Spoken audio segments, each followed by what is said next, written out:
Hi, my name is Audrey and this is my YouTube channel. No. Oh shit.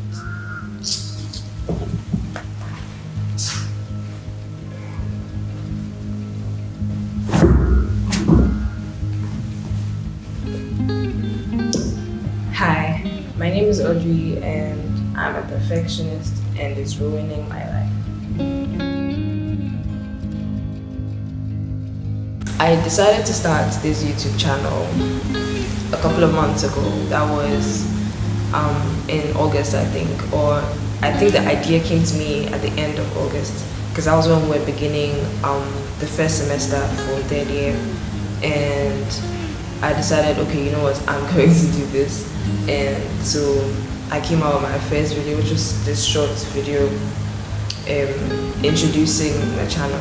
And I remember all the preparation before it. It took me such a long time to start. The activation energy. It took me such a long time to start because all I was worrying about was how perfect it was going to be, how the editing was going to be, the stuff that I was going to say, what people would think, how mint it should be, the content, how different it should be. And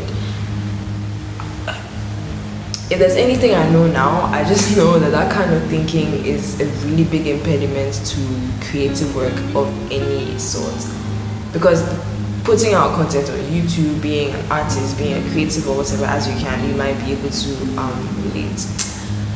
There's a lot of work that goes into it, and a lot of the time, if you're a creative and you need to put out work, you need to create some type of like work of art. You find that you have to put aside the part of your reasoning that continues to check every single thing that you do, because the creative process is supposed to be some type of flow process here where you're not really concerned about mistakes, you're not really concerned about rules and things like that, right?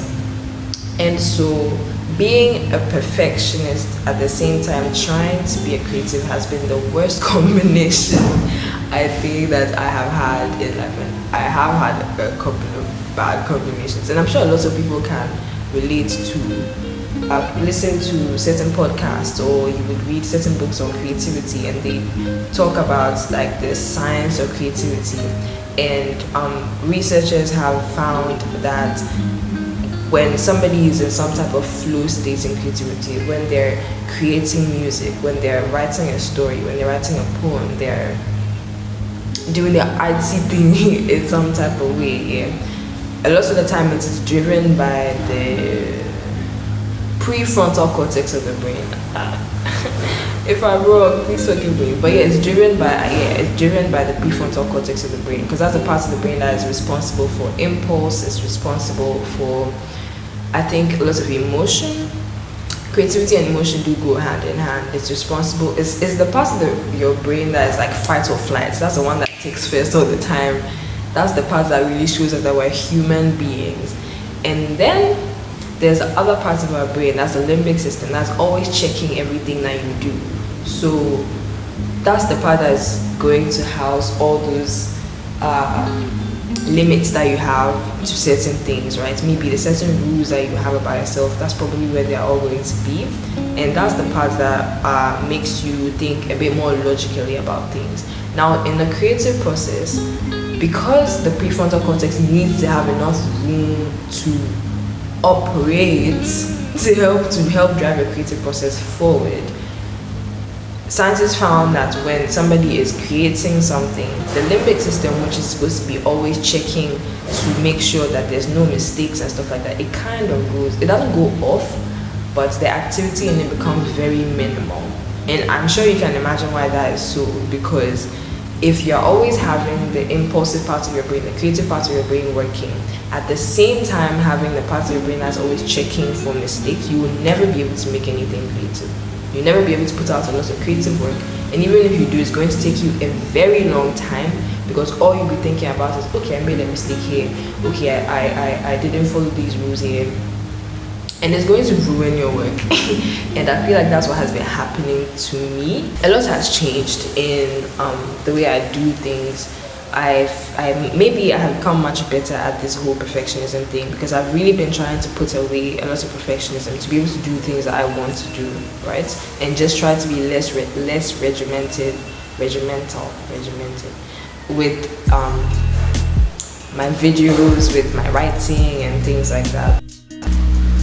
Alright, so a lot of people that know me, maybe personally but not personally, know that I'm a writer. I have been writing since I was a very young child, for that matter, and it was a really big deal a couple of years back, because I wrote a book and then I wrote another one when I was in primary school and then junior high school, and I launched it and it was a whole happy affair and stuff like that. I don't think I'm about to like brag or anything like that. Those moments were really important in my life. All the initial book stuff from a couple of years ago, it came with so much pressure, and I used to think that I used to like it because there was a lot of attention and I felt like I was being appreciated for the things that I was doing.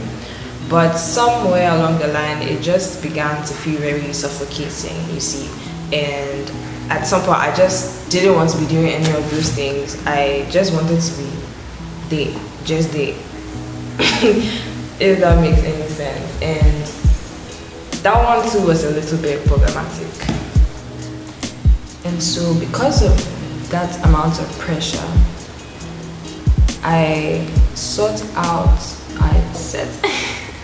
and so because of that amount of pressure, I decided, or I just made a decision that, okay, I'm going to try and simplify my life, or try and live a simple life. And then now, a while down the line, I've been really asking myself that, was that me trying to live a simple life, or was that me underperforming?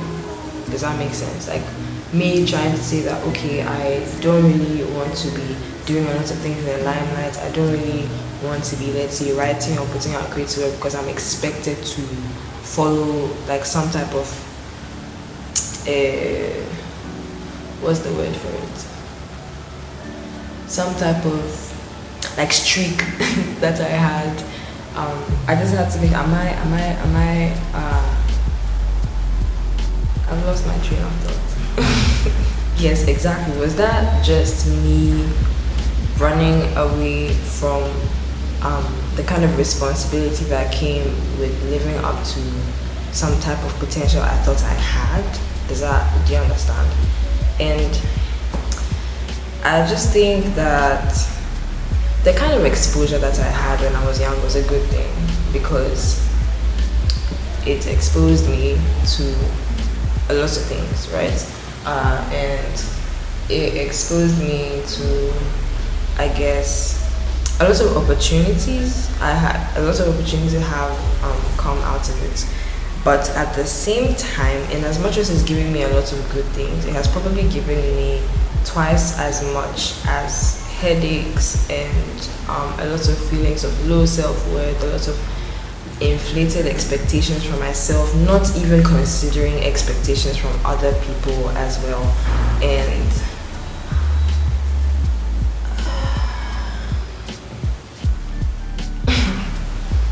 I don't think it has really augured well for me in the end, like if I'm looking at the grand scheme of things. And a lot of the time I keep asking myself what I really want to be doing, and always trying to make sure that I'm not doing something because a lot of people are expecting me to do it. I don't really know what I'm doing. I don't really know where I'm going. I don't even know if I'm supposed to know where I'm going because I'm the type of person that would want to plan out everything and know the direction in which I'm going before I take a leap. But at the same time, it's like I'm a work in progress. At the same time, I like to think of myself as an adventurous person, but I've been expecting so much from myself, and I feel like this isn't the best that I could be doing. I've just put out 2 full videos, and I have I think about 2 small videos, but those aren't really so much of a big deal. I have so many video ideas in my planner, but I haven't really been able to put them out because either I'm giving myself excuses or I'm doing so many quality checks, and so I'm never able to put out anything. And it might be as simple as telling me that, oh, people don't really care about the quality, and so just do something if it's genuine, blah, blah, blah. I understand that, but you understanding something is not the same as you believing it. And a lot of the time, you being able to eventually do something depends on the amount of belief that you have in yourself to be able to do it. Does that make sense? So even though I understand it, I have that knowledge, I don't believe the knowledge. I don't believe when I tell myself that, oh, I can just put out my work and people will like it anyway. I get very worried because what if people don't like the things that I would say? Like right now, I've been talking for so long because I talk a lot.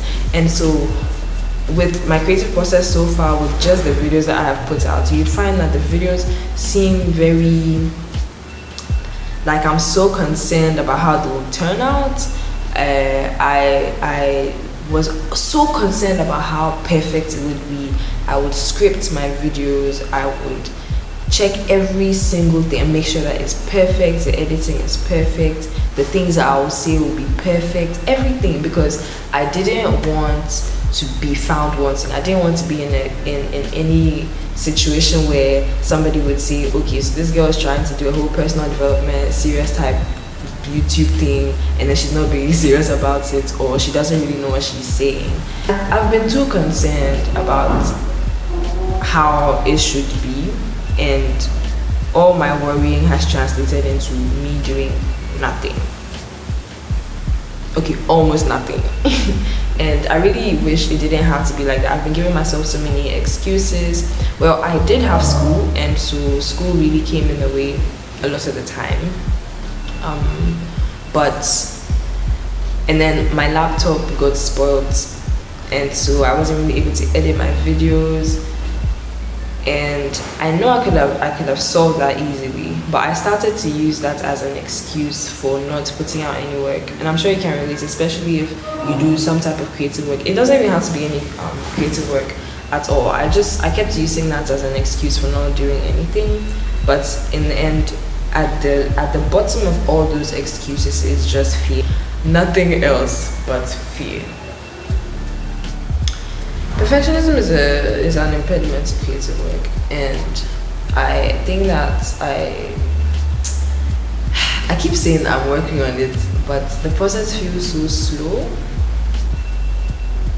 But yeah, I'm working on it, and I just really like to know, if you do any type of work like this, what do you do to make sure that these feelings don't come in the way of you?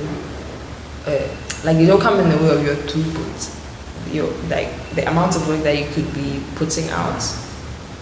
What do you do? We know this much anyway, that always being concerned about what other people think about your work, always being concerned about how perfect your work is going to be, is probably not going to give you as much satisfaction as if you forgot about those things and just went ahead to do what you wanted to do. Because it is with several iterations of the same thing, or of different versions of the same thing, that's eventually going to make your work perfect. It's not you putting in all the bling bling and features in one thing that's going to make you perfect. Because if you do that, you would find that with every single project that you do, first of all, you're going to spend so much time on one thing, and then when you start the next thing, you might always be worrying about if it's going to be as good as the first one. It's easy to say that don't worry about these things, but that's actually the truth behind this. And maybe don't attach as much emotion to the type of work that you do. Okay, no, let me phrase this well. Emotion is very important in the creative process, right? But it's important for you as an artist to use the emotions in the right way. Emotions are supposed to drive your work forward. They're supposed to help you really be expressive with whatever type of art form you create. And so it's supposed to be a very useful tool, because human beings are given emotions and feelings to be used as useful tools. use as useful tools. And so make sure that this type of emotion doesn't, you don't use it in the wrong way, use it against yourself, in the sense that you don't rather use this emotion to procrastinate, you don't harbor negative emotions about yourself and about your self-worth, such that you're not able to make any work anymore. I don't know if that makes any sense. I really want to make this sound wise, but I don't know if it does. But you understand what I'm saying. And yeah, and also with any type of work that you're doing, you don't exactly have to have the motivation or inspiration to start. If you always wait for motivation to start your work, chances are you're never going to do as much as you want to do, and all you'll be doing is thinking about starting, but you never start. What happens with the whole cycle is not inspiration and motivation and action and results. It's not a linear process, it's some type of cycle, and a lot of the time you can start that cycle at action. And when you bring yourself to start without depending on how bad you're feeling, the momentum will come from there. Well, so this is my attempt at trying to make less perfect or structured videos. I'm still going to be putting out my personal development videos, of course, and stuff on fitness and personal development and money and lots of finance stuff. But then what's the point of talking about personal development if I'm not showing how it plays out in my life as well? Does that make sense? I don't really want this channel to be one where I'll come and sit here and be looking all sorted out in my life and just giving you tips and advice. Do subscribe if you would like a channel like this where I'm not going to be putting up much of a front or anything. We're just going to be really honest and conversational and just be very raw and open and genuine, and hopefully I'm able to talk about things that people can relate with and talk about things that would make people not feel so alone in certain aspects of their life. Alright, so do subscribe and also share this video to everybody you know, share it to your friends and anybody you think might like my content. And also please mask up, guys, because the corona is becoming very serious. I'll see you in the next.